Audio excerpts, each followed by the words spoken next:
here goes.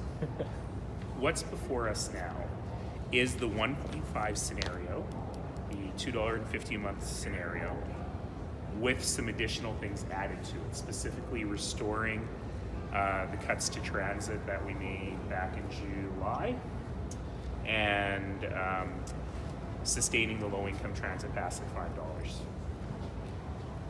So if you continue with the flow through of the provincial downloading the 33% cut to our policing, that means that you got to find about $24 million, which is about 1.5% on the property tax. Because we've had a very good year with our investments this year, what Councillors Gondek and Collier-Carter are suggesting is that we actually use one-time money so that no one has to pay that 1.5% this year or next year. And that the ongoing work we're doing to find savings within the organization will return that $24 million in 2 years from now. So basically, council is being asked to make a bit of a bet that 2 years from now we will have an additional $25 million, so that we never ever have to pay the increase that is being talked about today. Can you explain why you would do that? I assume that's for all accounts, not just residential. Why would you target that relief in this way as opposed to the business properties? That's a good question. What we found is that the one-time relief on the business properties, we're running out of money, and we've got to do some structural changes here as well. So what I've really pushed for is, let's have the discussion about the budget. Let's have the discussion about the service levels that are appropriate for all Calgarians. Then once we're done that, let's have the discussion about the tax shift. And I'm really trying to keep these as discrete conversations in council's discussion, because I think otherwise it gets very muddled. So this hasn't passed yet, but if it does, it sounds like there's some restoration of city jobs that might have been lost under a zero scenario. You can still do an arena. You get the low-income transit pass. You cut the pressure on the emergency services.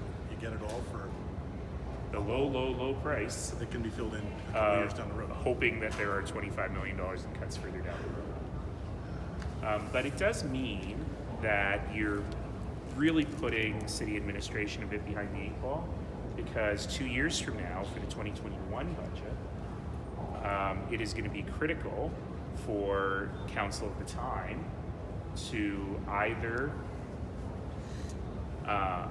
raise taxes an additional 1.5% or have those cuts in their pocket. The council is fresh off an election. Council that's fresh off an election. Interesting strategy. If you were newly elected, It is an interesting strategy. When I'm back for my 4th term, yes. if you were newly elected, you She inherited. completely missed that I just made a major announcement. Yeah, I know. That I was going to ask you, are you going to run that's again? bigger than the budget. Forget it. I am only teasing you. Oh, is that an announcement? Maybe. Anyway, sorry, go ahead. If you were newly elected and you inherited this scenario, would you be fixed? Is this a solution council should be entertaining? I hate doing this, and I never do this. I actually don't know. I'm really thinking hard about this myself. Certainly, my job always before an election, whether I'm running in it or not, is to make sure that what is left for the next council is clean, and that they're not faced with very difficult decisions right off the top.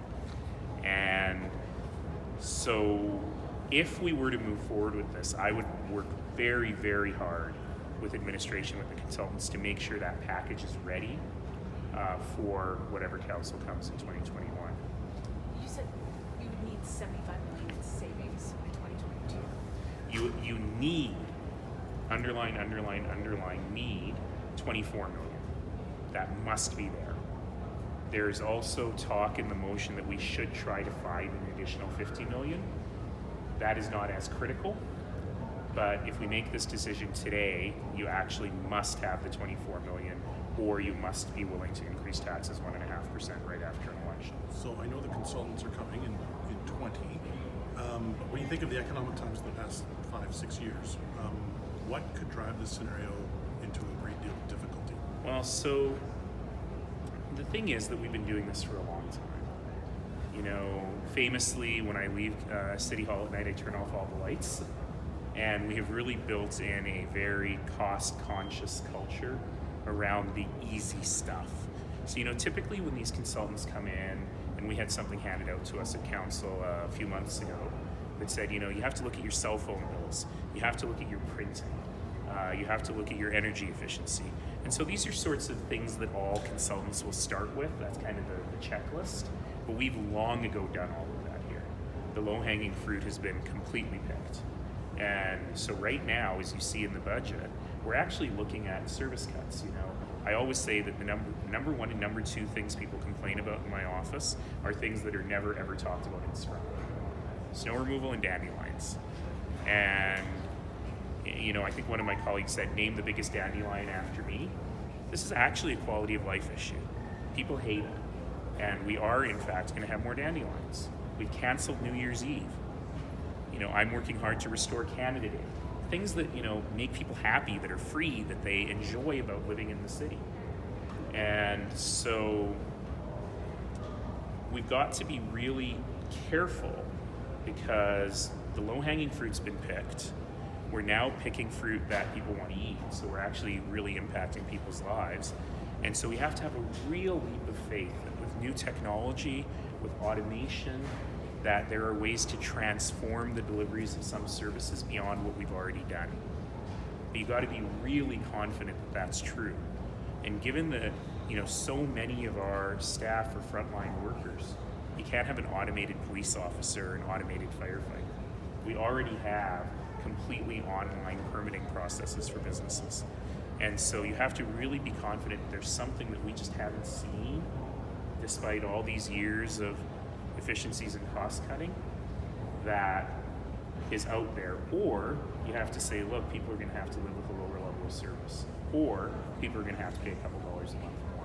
And I think we kind of lost that conversation over the course of the last year as we've allowed ourselves to be distracted by the short-term problems. That was a very long answer. I still don't understand. Does that flow through from the provincial cuts the way it would? It's the same. It's the same. It Still will 13 go on the million bill through. and people will still Yes, pay that's separate, as a correct. separate And line it's item. the 13 million. That's flow correct. through? Okay. And just to clarify that, so basically what's on the floor now is the service implications of the 1.5 scenario. Plus some two more. Plus some extras, but the tax implications of the 0% scenario. Yes, what a great way to say it. That's it.